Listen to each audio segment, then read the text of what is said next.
حبيبنا وقرة أعيننا محمد وعلى آله وصحبه أجمعين. This morning I will complete the general revision of what the series of Tazkiyah will be covering or talking about over the next number of months or longer. And we may touch upon the first topic that I'm going to be covering, inshallah ta'ala, towards the end of it. And before we can really start going through concepts slowly and surely, it's important that there's a little bit of a schema of what the progression is going to look like and what you're required to kind of know or have with you as we move along. And last week I pointed out the rules. There are 4 basic rules, and these rules are important. They apply at all times. The benefit of going through it this way is that, you see, in any science or in any discipline or domain of Islamic knowledge or any domain of science in general, it's always helpful to point out the concepts that are always applicable. Those are important. You should always start with those. Because there are other concepts later on in every domain or field of science or field of knowledge that are not always applicable. Meaning they're important in certain moments, and in other moments they may not be that important. You can live without them. And those have to be covered later, right? So what we're doing, what I'm trying to do now is to go through the basics. Like what aspects of Tazkiyah are always applicable? So these rules are always applicable. In Tazkiyah, anything that you learn is always going to be about you. You're never going to take anything that you learn in Tazkiyah and project it on someone else. Ever. It's never going to apply that way. It's always going to apply upon you. And this is essential. You're always going to perform the daily wird. This is important. If you don't, then you have to reset and start again. And if you fail, then you reset and you start again. And you keep on resetting. You keep on figuring out how you're going to do it until you are consistent with your wird twice a day. And then once you're consistent for a couple of weeks, you let me know and we start adding things. I start giving, add another 100 istighfar once a day, and then twice a day, and then add this to it. And slowly over time, you build up your capacity to perform tasbihat.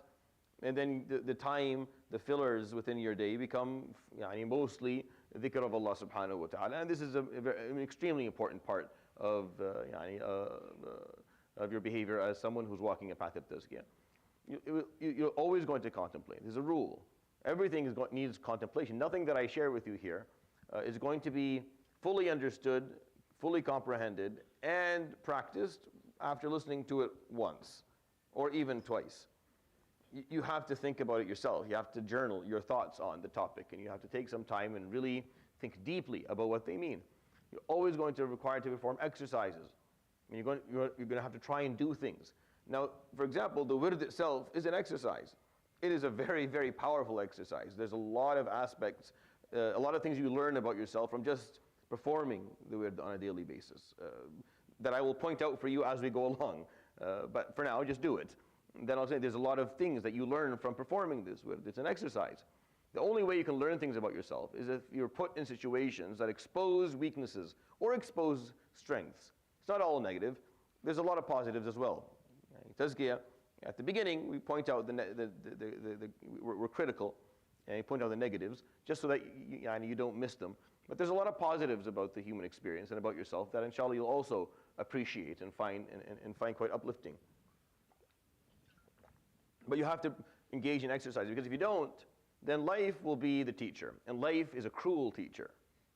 Life is a very cruel teacher. It's not. It rarely shows any form of mercy when it's teaching you a lesson. So the slap hurts.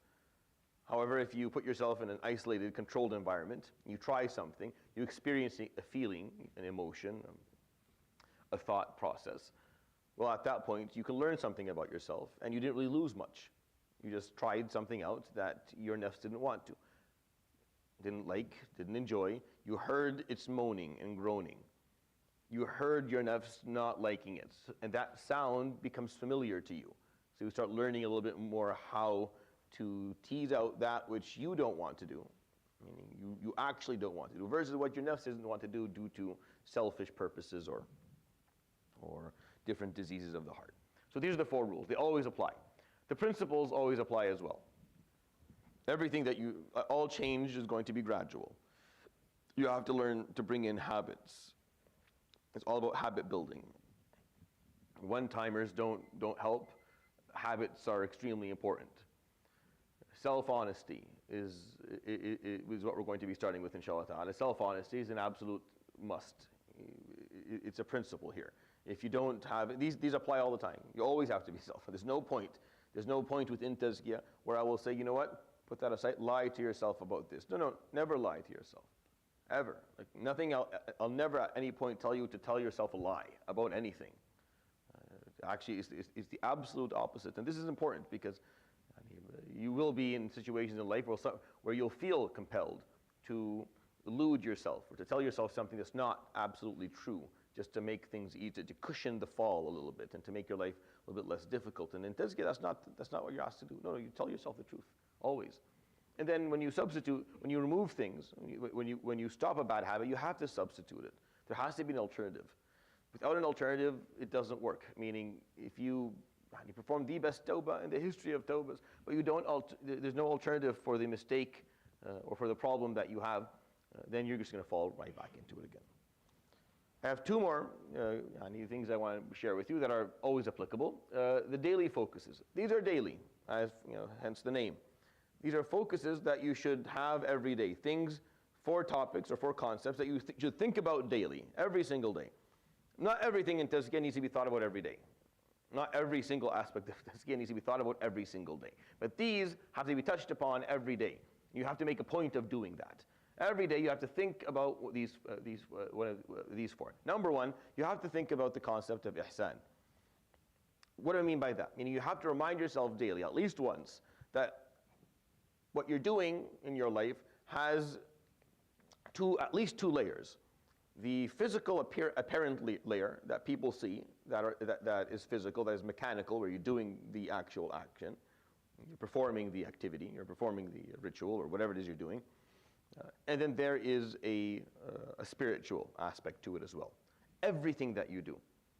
If you give salams to someone, there's 2 layers to that. There's the putting the hand out and saying the words, and then there's what's happening on the inside. What you thought about it, what you felt, what your intention was. Everything has a spiritual aspect to it. And that is something you have to remind yourself of every single day.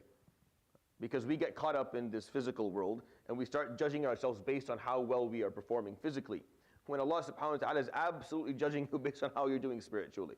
And if you lose sense of that, if you lose focus on that, then we're going to run into trouble. Run into trouble because this is what ihsan is. Ihsan is making sure that when you do things, it's not just that you do them, it's that you do them well. Doing them well is not only a physical thing, it's very much a spiritual thing. It's a third of what Islam is as a faith. And I tried to explain that as much as I could through a series of khutbahs.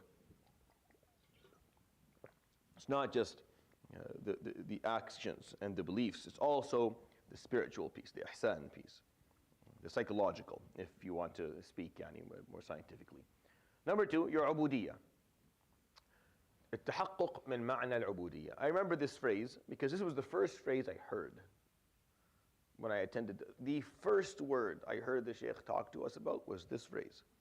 التحقق من معاني العبودية. And I carry it with me till this day. The first word, we attended 1,000. This is the first word he said and it still applies.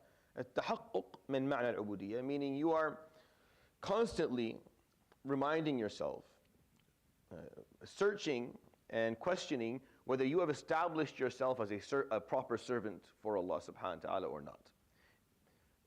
Al-ubudiyya is who I am, and it's who you are. I am a servant of Allah subhanahu wa ta'ala. That is my description. That's who I am. Am I a good servant or am I a bad servant? Do I remember that I am a servant or do I not? If you're going to your job and you're sitting at your desk and you forget what type of what you do, this is not a good situation. There's something absolutely wrong if you're at your job and you don't know what you're there to do. Like you have no idea what your job task is and you don't know what you're supposed to be performing. This is a musibah. You're going to get fired very soon. You're going to get maybe even a lawsuit. So you have to know I am a abd lillah subhanahu wa ta'ala. What type of abd am I? So throughout the day, at least once, you have to remind yourself, I am a servant. How good of a servant am I? How are my actions reflecting on my serviceship to Allah subhanahu wa ta'ala? How is it reflecting on my ubudiyyah to Allah subhanahu wa ta'ala? Is this how abd would have behaved?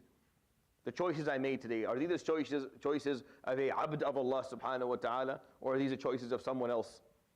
So these are daily. I need you to do these every single day. They will become second nature soon enough. You do them for a couple of months, after a while they just happen. You don't have to really necessarily calendar them. You just need, they'll just happen. You'll just be asking yourself about the spiritual aspect of even what you do at your work. I enter a room, I speak to a patient. There's the apparent piece. My bedside manner, how I approach the situation, what we talk about. But then there's a spiritual piece part to this as well. What my intention was when I went, and how all that is there, and that's important. It has to be valued. You have to ask yourself if you're a proper abd lillah subhanahu wa ta'ala. Number 3, you have to take time and work on your intentions.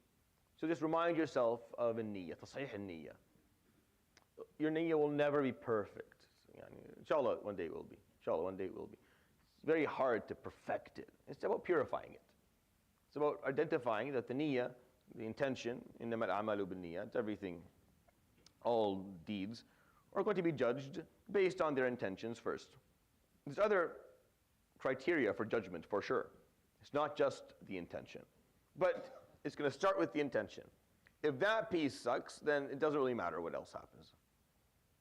If your intention was perfect, okay, good. That's the first check mark. Now, let's see if you did things right. Did you make wudu appropriately? Was it the time for salah? Did you pray on time? Were you towards qibla? Did you recite? All the other check boxes have to be filled. But the first one is going to be intention. If that doesn't work, then there's no point in going through the others. And that's scary, because if that's not taken care of, then you just wasted a lot of time. You just spent a lot of time checking all these other boxes when the first one didn't get checked, and it was the key for everything else. So purifying your intentions, making sure that you ask yourself, what was my intention when I went and did this? Any act of worship, or any action in general. And number 4, and the final one, is the acceptance of deeds.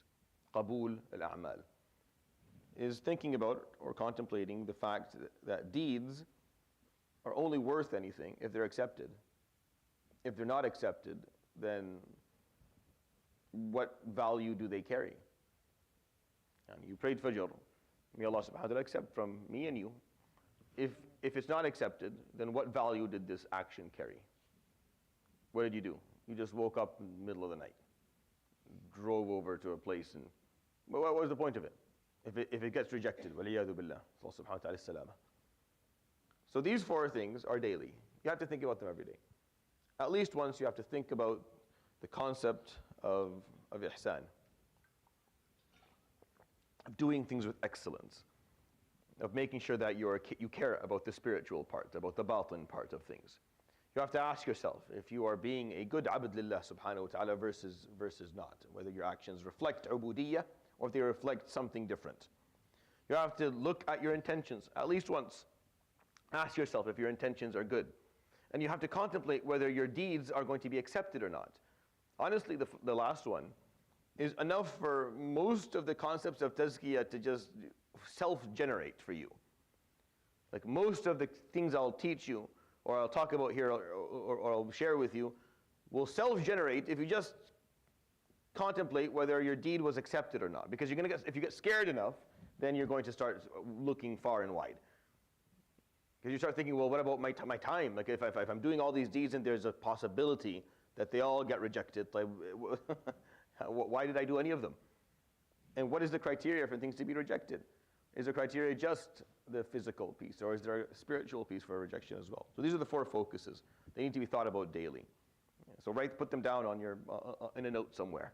Every day, at some point when you're sitting down, take a moment, open them and look at them one by one, and ask yourself these quick questions. You do that once a day for a couple of months, and then you can delete it. It'll just happen. You'll always be asking yourself about your intention. You're always asking yourself about the acceptance of your deeds. You'll always be asking yourself about your ubudiyyah. You'll always be thinking about the concept of ihsan. You see things to be dual. dual in nature. You don't just see the apparent action. You're also seeing the other part of things, and it's important to you. It's important to you where your heart was when you were doing it, what emotions were involved in it, what intentions, what thoughts were involved in it. And finally, the methods. So we've talked about the rules, the principles, the daily focuses, and now finally the methods. And I have a few more things, but these four domains, make sure that you have locked down and you understood. So there are four methods to perform tazkiyah. The first method is going to be external forces. Like this one here. Right now, this is an external force. You coming here and listening to to me babble for an hour, that's an external force. You're getting input, external input. You're listening to someone who, aside from yourselves, talk about something, and you're taking that information in for yourself. It's adding to your repertoire. Now you have a number of pieces of information that you didn't have before, and you have something new to work with. So external forces. Another one, for example, is suhbah, and good companionship. If you're surrounded by good people, being in a masjid, all of these, anything that affects you from the outside, this is an external force. So tazkiyah, a part of it is external forces. It's not just internal. The reason that I have to point these things out is because tazkiyah is a very intimate, personal journey that you're going to do on yourself. However, one of the methods for it to be achieved is utilizing external forces. You're not expected to be able to perform all of these tasks completely on your own. You're going to need help. You're going to need some degree of assistance and support, so you have to seek that out. You have to seek out that, so you have to do that talab ilm, you have to surround yourself by people who are similar to you, who are thinking in the same way. You have to put yourself in an environment that's going to support these types of behaviors. You can't perform tazkiyah if you don't do these things. You're not going to learn about topics that, depending only on your personal understanding of it. You're not going to perform tazkiyah if everyone around you has no interest in this topic at all. If you don't attend masajid, if you're not, no, it's impossible. It's impossible. It's not. It won't be your. Technically, it won't even be your fault. But the only way for you to get this done is you have to make sure that you allow external forces to help you. The Prophet ﷺ received an external force. Think about it that way. How did ﷺ go from Muhammad to Rasulullah ﷺ? It was an external force. It was Jibreel ﷺ bringing him knowledge and bringing him information, and he used that and then the Prophet ﷺ became the external force for the Sahaba, who later on became the external force for others. So this is where this becomes important. The second method is the internal forces, or efforts that you put forward. And this will include all of the contemplation and the reflection and the hizb of the Quran and the wird of dhikr, and all the different behaviors that you are going to engage in. The cycle that you're going to, where your thoughts will affect your emotions, affecting your behaviors, all these, this is what the internal efforts. You're going to put in a lot of efforts on your side to try and help yourself along. And this is what I'm going to be helping you with to the best of your ability. I can't necessarily fix the external forces in your life. You have to figure that out. If you're surrounding yourself by bad influences, if you are staring at your phone for 6-7 hours a day that is filled with garbage and nonsense, I can't fix that for you. You have to. That's something that you have to do. Doesn't need tazkiyah. Don't come and ask, how do I do this? Sure, just throw your phone out the window when you're driving. I don't know. You have to be selective with what you're going to allow to influence you and affect you in your life. These are decisions you have to make. This doesn't require a tazkiyah session. It doesn't require like a session dedicated to it. It's a decision that you make. You just go, you press on the app long enough until it starts to dance, and then you delete it. You're done. You don't have to deal with this garbage. But if you don't, then you're allowing external forces to harm you. So you have to. The internal efforts are the ones that are a bit more complicated, that require a little bit help.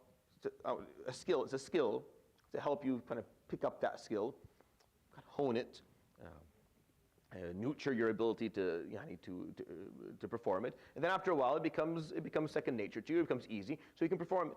Whether it comes to contemplation or reflection or a certain understanding or the acts of ibadah that we're going to point out. Number 3, lifestyle changes. The reason I'm doing this dars after Fajr is because if your lifestyle does not allow you to pray Fajr once on a weekend in a masjid, then you have bigger fish to fry.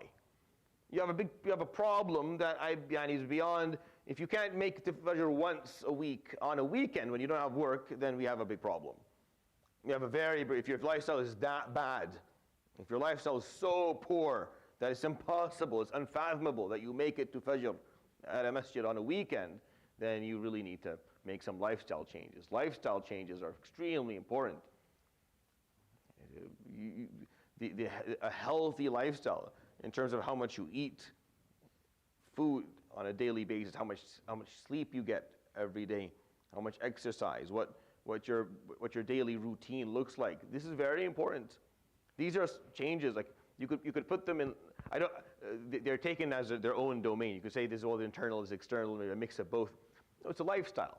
Lifestyle is important. If you sleep every night at 2:30 and for 5-6 hours and they're not good, and then you wake up and you go to work and you are miserable, and then you have headaches and you require trucks of caffeine to keep yourself functioning, and then this is a lifestyle issue.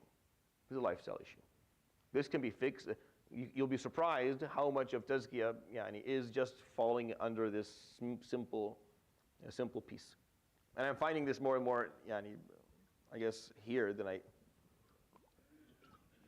You know what's funny? This part was not a problem for Syria at all. When I did this, I was to teach. It was easy for Sham. You know why? Because we didn't have electricity for like 18 hours a day. So after Isha, you just went to sleep because there was nothing else to do.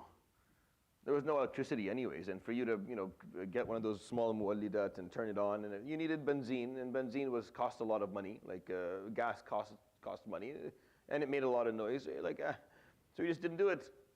And how long do you think you can stay awake in a dark environment after Isha? Try it. Wallahi, I think the government should just do this for the fun of it every once in a while. Just cut the grid after Isha, just once every couple of weeks. People, it's helpful for their mental health. Wallahi, their batteries run out within a few hours, and then khalas, you have nothing else to do. You'll sleep. And people will sleep for a couple of hours in a row without that external noise. If you sleep a couple of nights in a row at a reasonable time, 10:30, 11, you'll wake up for Fajr. You'll feel refreshed. It's a good way to start your day. If you wake up, you pray Fajr, you start your day with a prayer, you have a shower, you get dressed, you leave your house. If you don't overeat throughout that day, if you don't waste too much time stressing out on or performing activities that are harmful to you, small lifestyle changes are important. That's the whole point of me doing it at this time. I'm like, if you can't show it up to this, then you don't qualify. You don't qualify for this lecture series altogether, because you should be able to make it on a weekend. I get it on a weekday in the summer. It's hard. It's 5 o'clock. But on a weekend, you should be able to do it. If you absolutely can't, if you look at it and say, this is impossible, I can't wake up for 5 o'clock, then you need to revise kind of how you're living your life. Which is what, as you look around right now, most of the people who attend Tazkiyah aren't even here. The majority of people who should be here aren't. Why? Because the lifestyle sucks. And we've been talking about it for years, and people aren't listening. There's no actual change occurring. People aren't making the small changes to their lives, where you shouldn't be up to your norm should not be that I'm up until 1:30 and 2 o'clock every single day. That shouldn't be your norm, even if you have no work in the morning. People do it when they have work in the morning. I see them. I see the people with the red eyes walking into the hospital every morning. I know this person didn't sleep before 2. A'udhu billah. He slept at 2 and woke up at least once in the nighttime before they came in. This is not healthy. This is not sustainable. Even if you run through your 20s, you're able to do it, it will catch up to you later on. It will catch up to you. And you'll be lying there on the cath lab with people putting things into your heart and trying to keep you alive. It's not healthy. It harms you severely. And then finally, the reinforcements.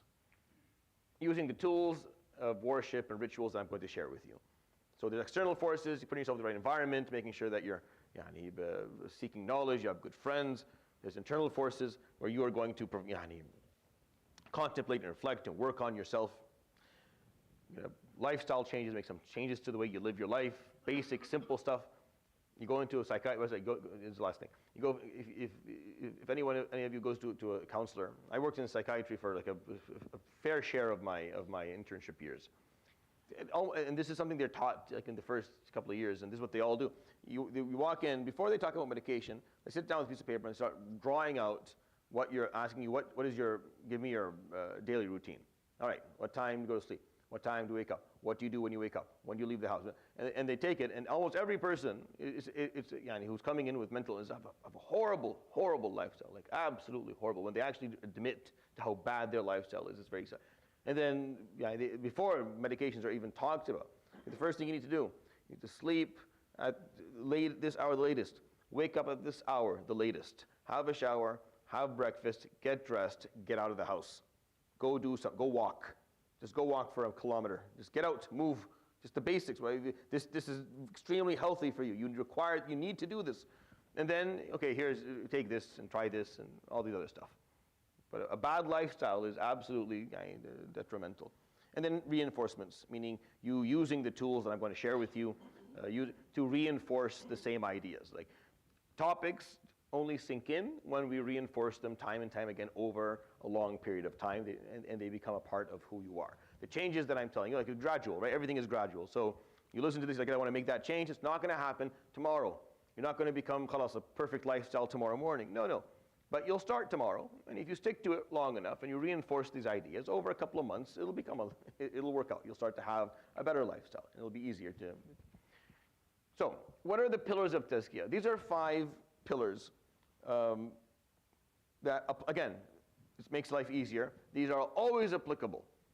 They're always applicable. They should be talked about all the time. I mean, these are the basics. There are a lot of concepts in Tazkiyah. These are the basics. These are what you build your journey on. This is what needs to be understood and practiced before we get into anything a little bit more complicated. Before you talk about complicated topics and complicated ideas, these 5 have to be clear. Usually they take 2 years to be covered. Usually they take around 2 years for us to go through slowly and comfortably. Now, we could do this, we could go through them over an hour, and then you can just pick them up and go think about them, but usually take around 2 years to go through. Here in Canada, they've been, on the speed that I'm going at, it'll take around 15 to get through them. They're taking way longer than I thought they were going to take. Way, way longer, like crazy. I think we've been doing this for 3 years now. We got through maybe the first one and maybe half of the second one, and that's pretty much all I was able to do. And we're still the people who are attending with me, if I ask them questions, they're not going to be able to answer anything. We're not close. I think for a number of reasons, which is why we're doing this a little bit differently this time around. Hopefully we can actually make some changes. So here are the 5. Number 1, you have to talk about self-value. Under that, you're going to find tawadu, you're going to find rahmah, and these 2 basic concepts, and a number of other concepts that will come up with time, but it's talking about self-value and how you understand self-value. Number 2 is mortality. Qisar al-amal. These are the words that you'll find used in the books of Tasawwuf and Tazkiyah, where they talk about having short, you understand that it's short. You comprehend that this is not going to go on for very long. You accept your mortality. You're ready. You're prepared when death actually occurs. Number 3, you have to have a certain degree of self-honesty or self-accountability, and all the concepts that will kind of lie or fall under muraqaba or muhasaba. Number 4, you have to have an understanding of what haya and adab mean. They come together. And that is sensitivity and etiquette. And then number 5, zuhud wal wara, which is moral frugality and asceticism. These are the 5 pillars of tazkiyah. These apply at all times. There's no point in your life where one of these won't apply. They're the basics, the pillars. You have them strong and clear. The foundations are clear. Then you can build upon them as much as you want. You can learn a lot of things. You're safe. You're safe, right? Meaning you're going to be in a position where whatever you're learning is not going to harm you.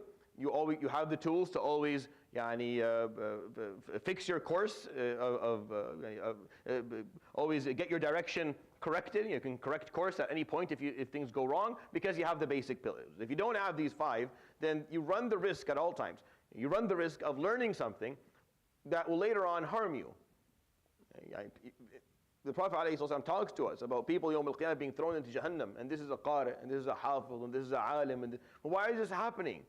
Why would someone who knows the whole Quran go to Jahannam? Why would a alim be thrown in Jahannam? Why would a philanthropist, a kareem be thrown? Why would a shaheed?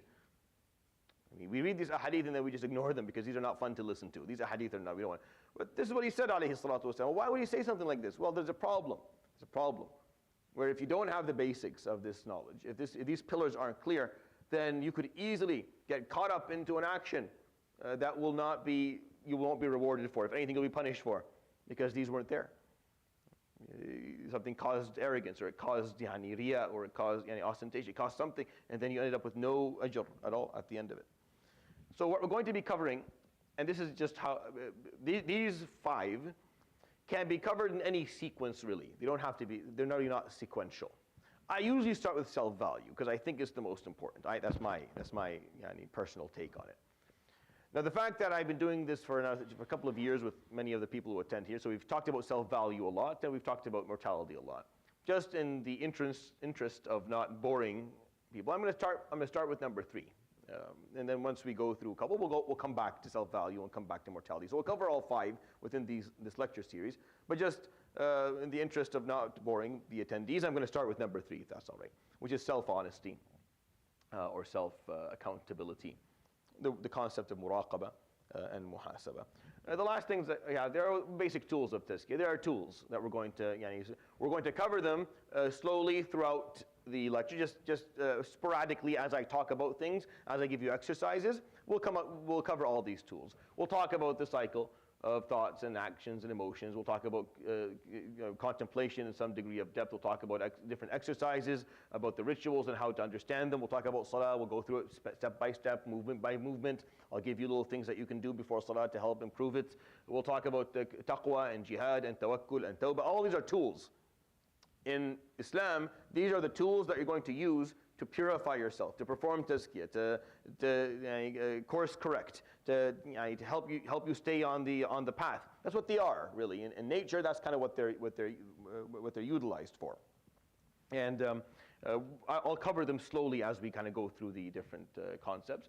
Finally, what are the 4 main goals of tazkiyah? Those are the 4 main goals of tazkiyah. So when you wonder, well, where, Shaykh, is ikhlas? Ikhlas is really not a... Ikhlas is a goal. It's what you're trying to achieve. You're trying to get to a point where you have ikhlas. Ikhlas is not really, I can explain, I'll talk to you obviously about it, but it's something that happens later. It's more of a consequence. It's more of a result. If you do a number of things correctly, the result will be ikhlas. And then I talk to you about it, or we learn certain things about it, and then you'll be able to actually solidify it. But it is a result. It's a goal. Self-value is not a goal. Self-value is something you have to learn, you have to change how you understand it and how you deal with it. Ikhlas is something you end up with later on. Submission is full istislam, full Islam. Khushu' is not something you do. Khushu' is a result. It's a result of, it's a tazkiyah concept, but it's more of a result than it is a decision. Like, for me to tell you stand there and have khushu', it's ridiculous. I might as well tell you stand there and pop up muscles. Okay, pop them up. I want to see your muscles pop up. What is either you've been going to the gym for the last 3 or 4 years, or you haven't. I can't expect you to do. It's not something you can just do at the moment. Khushu' is not something you can just perform.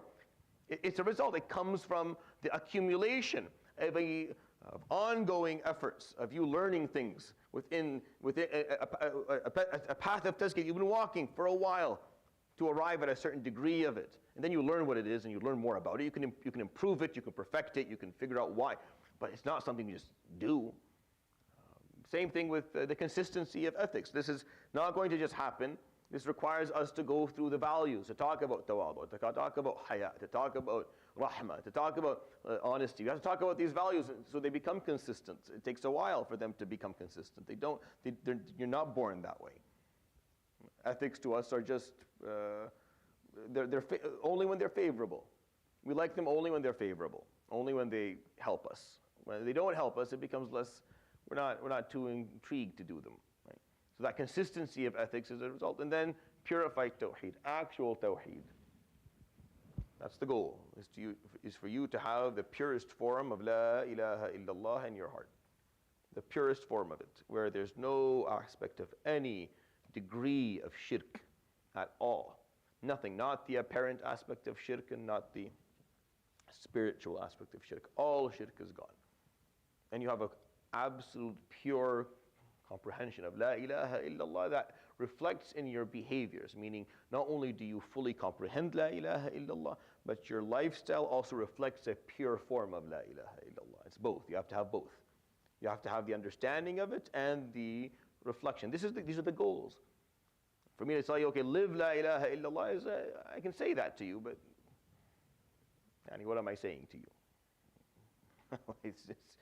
What I'm saying to you is to go back and learn all of the things that will lead you there. You can't just do it. You can't just pop it. It's going to require time. So that's kind of what I wanted to share with you over. So we're going to start with the concept of self-honesty, and we're going to go over it over the course of the next few weeks. So let's begin. Inshallah, I have a little bit of time. It's 6, so we will go to maybe 10 minutes. Inshallah, then the goal is that these lectures will be around 45 to 50 minutes. I'll allow for 10 minutes or so for questions. The shabab will go up front. They'll do the wird, and then I'll come over and answer their questions. Feel free to ask questions when the time that's allocated for follow-up and questions. I will direct you as you ask questions how to ask questions and what questions are worth asking, what questions I'll give back to you. You figure that piece out. Tazkiyah is an important element of it, is that you have to take the idea and think about it yourself and deal with it and grow and try to find out ways to solve the problem that you're struggling with. The question that you ask should be a second level or third level question. It shouldn't be a question. Don't ask questions that just pop to your mind. Give yourself time. Think about stuff. You're required to learn to do that process. If you ask anything that comes to mind, that means you're putting no effort. You're making me do the work. Like, I could think about this and figure it out, but I don't want to. You seem to know what you're doing. You just tell me. No. You have to do this yourself. And then when you hit that brick wall, I've tried everything. I can't seem to get around it. Ahlan wa sahlan. We can help you get over this hurdle. I'll give you a piece of information that will help you move on or move along. So it's very important that you share your experience if you're given an exercise. You share your experience when you're given something to contemplate. You share your thoughts. You ask questions, so that I help. I hear where you are and help you kind of move along. So, starting with the concept of self-honesty, it has this concept in the knowledge or the science of Tazkiyah has a number of names, depending on which scholar you're listening to. Al-Sidq ma'a nafs is my preference. Others are muraqaba and muhasaba as well.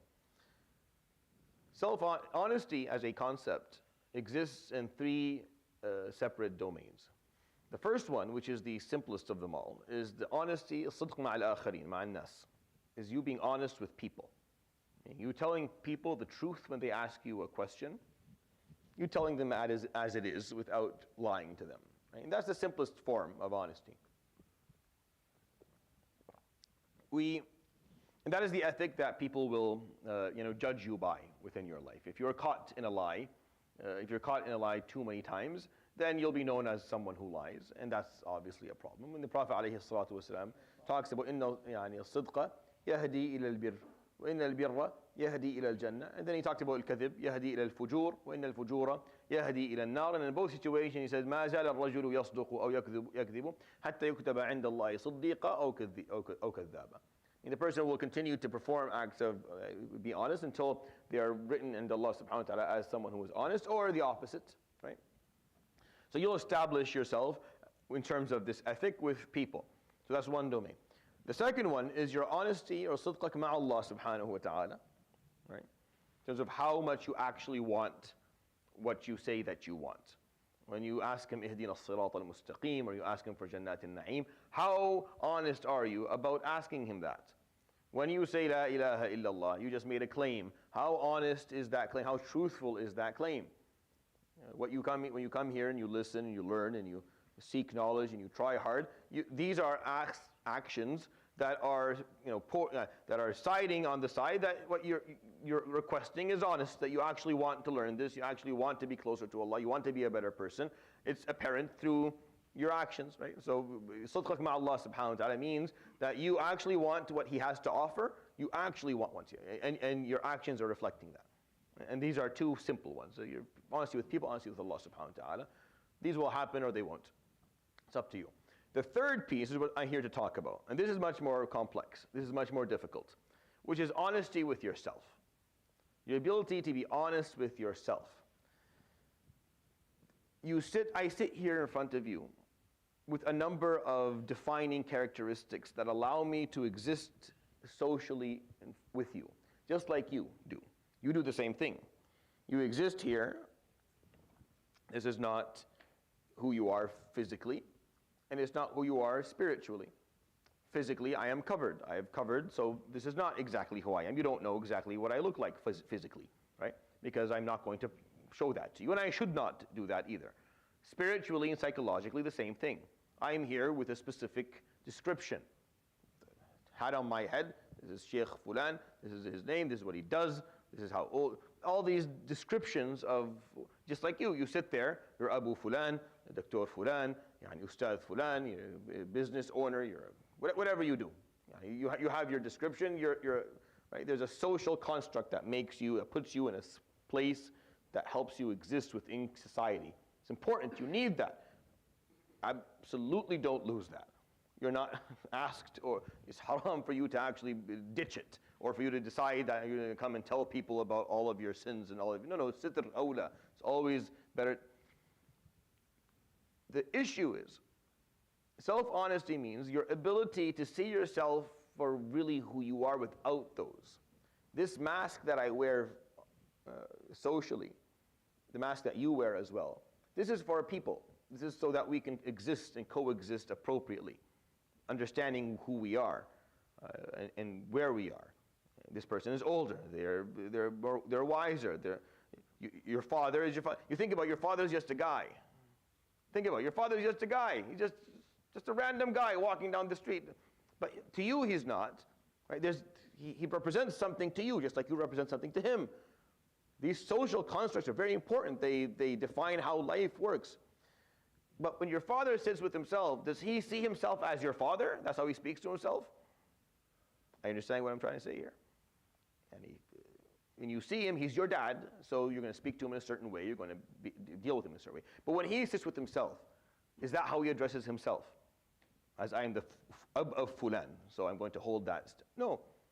Self-honesty means the ability to remove the mask that you wear as you walk around society, presenting yourself.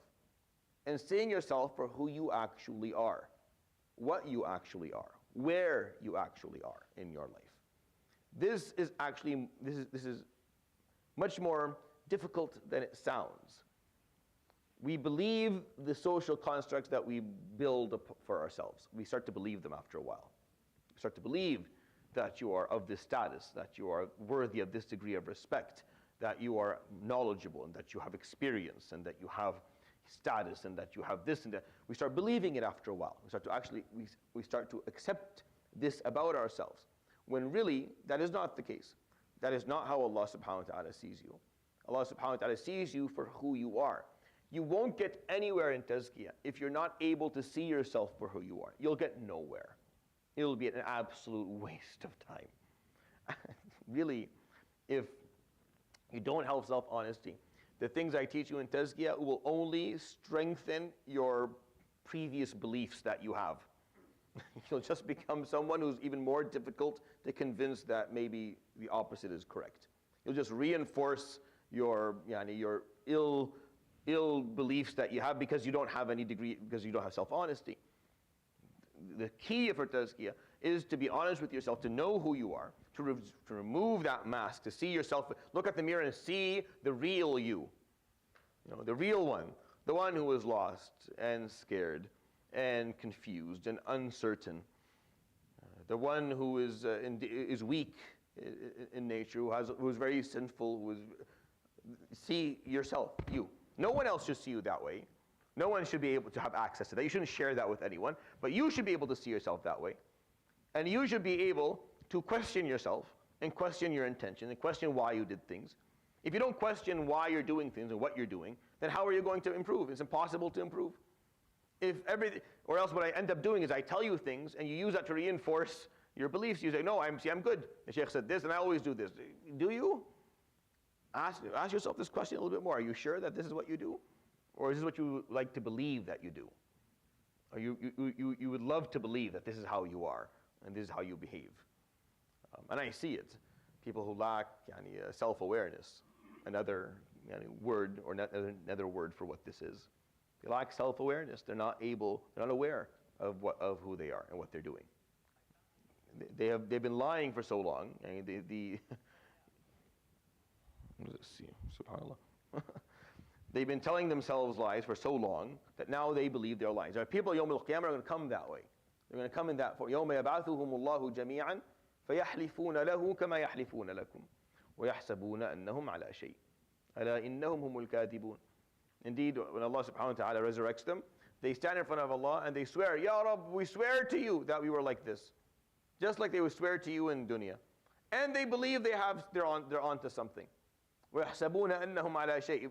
The Quran is very accurate with the wording. They believe that they're right. They're like, no, we actually were. We didn't do this for that reason. Like, yeah, they're lying to Allah. But they believe, but they don't think they're lying. The Quran is saying that they swear to Allah, they're lying to Him. But they don't think they are. They think that they're saying the truth. You're wondering, how is that possible? Oh, how is that possible? Happens all the time. Happens all the time. You convince yourself of lies until they're no longer lies to you. And then you live that lie. And you lose the ability. You lose the ability to be honest with yourself. You lose that self-honesty piece. That person comes Yawm al-Qiyamah, they lie to Allah, and they think they're honest, and then Allah subhanahu wa ta'ala goes back, rewinds the tape, shows them what they really did and why they really did it, and what point they failed to level with themselves. They failed to look themselves in the mirror and tell the truth and say why they actually. It's one thing to sin. It's another thing for you not to see yourself sinning. It's one thing to make a mistake. It's another thing for you to lose the ability to see yourself making that mistake. If you lose awareness of the fact that you're making the mistake, that is a different level of musibah. Sin is actually not that problematic. We all do it. We all perform sin all the time. It's a part of being human. But if you lose the ability to identify that was wrong, and that was on me, that was my fault, no one else's fault. No one is to be blamed for this action but me. I have no one to hold accountable for this mistake but myself. If you lose the ability to do that, then that's a whole different type of problem. That's a whole different, and where that comes from, this problem here. This basic pillar of Tazkiyah is self-awareness, self-accountability, or self-honesty. For you to be sadiq ma nafsik, that you're willing to be honest with yourself. What I'm going to ask you to do over the course of the next week is take some time, and again, as I pointed out, most of what we exercises and most of are contemplation based, like they're based in reflection and some degree of any deep thought. Is sit there and describe yourself to yourself. Just talk to yourself. Imagine you're talking about yourself to someone freely, with no need for that artificial humbleness where, you act. No, just talk about, actually describe yourself freely and fully to yourself. You will have multiple attempts at doing this. Because the first thing that you want to do is you're going to describe yourself as you would like to be seen. It'll take you quite some time to get over that piece. We describe ourselves in ways that we would like, what I want you to think I am.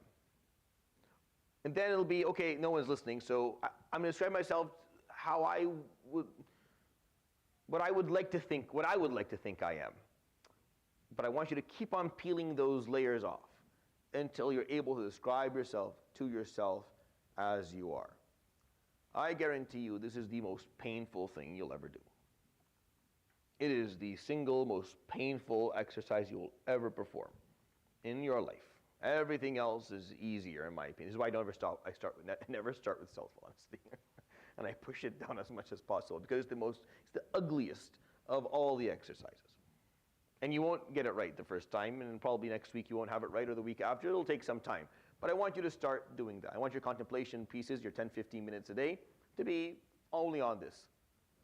Sit there, describe yourself. If you need to write it down, write it down. Why? What's going to happen is, and I'll give you a little bit of a disclaimer before you do it. You're going to find that the barometer is going to go back and forth. You're going to start by describing yourself how you want to, and then you're going to self-loathe for a little bit. And it's going to hit at the end. And you're going to start, you're an absolute, you're going to start writing, it's neither. Neither of these things are you, right? Neither of these things are you. But our nature as human beings is if we're not what we want to be, then we don't want it at all. Everything is, get rid of all of it. No, it's not. It's neither. That's not the case here. You're not exactly what you would like to be, or what you would like to believe you are. You're not as bad as the self-loathing piece. You're somewhere in between. Self-honesty is just what really is it? Where really are you in your journey on a professional level, as a spouse, as a sibling, as a son, as a daughter, as a father? We're going to talk about this, inshallah, next week. In terms of your roles, sit down and describe. Do it until you start feeling comfortable. You may end up doing it quickly, especially if you're younger. This is actually easier when you're younger, because you have not been polluted by the biases that most of us have been polluted by. You see, I have a few letters at the beginning of my name and the one after it, and I have a card that has like all these little things and assistant this and whatever, so I can believe that I'm something. I ain't. I know who I am. See, that's the important part of self-honesty. If you come and say, "Oh, Masha, you know me better than me?" No, you don't. I know me. You don't know me. Thank you for the kind words, but I know me. You're not gonna fool me about who I am. If I allow you to fool me about who I am, so how naive am I? I'm gonna accept your word. I'm gonna accept your assessment of me. You see me once, twice a week. I live with myself all day long. You have a better assessment of me than me. This is very protecting, right? When we talk about self-value, so we understand it, a way to protect it is self-honesty. It protects it for you. It protects it from both. It protects it from those who come and praise you meaninglessly, or those who come and cream it or destroy you. It doesn't mean anything because you know you.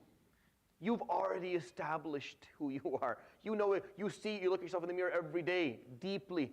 Nothing anyone can say can change the reality of who you actually are, knowing it. But it requires some time. So I'm going to ask you to do that, inshallah, over the next week. Next week, I'll give you some more pointers in terms of what that means and how to kind of deal with it. And with that, subhanakallah wa bihamdik, ashhadu an la ilaha illa anta astaghfiruka wa atubu ilayk. Wa sallallahu wa sallam wa baraka ala nabiyyina Muhammad wa alihi wa sahbihi ajma'in. The younger brothers go up front, inshallah. They can start the word. I'll come to you in a few minutes. For those who would like to ask any questions from the group, are welcome to do that. If not, then I'll just go up front. You're welcome to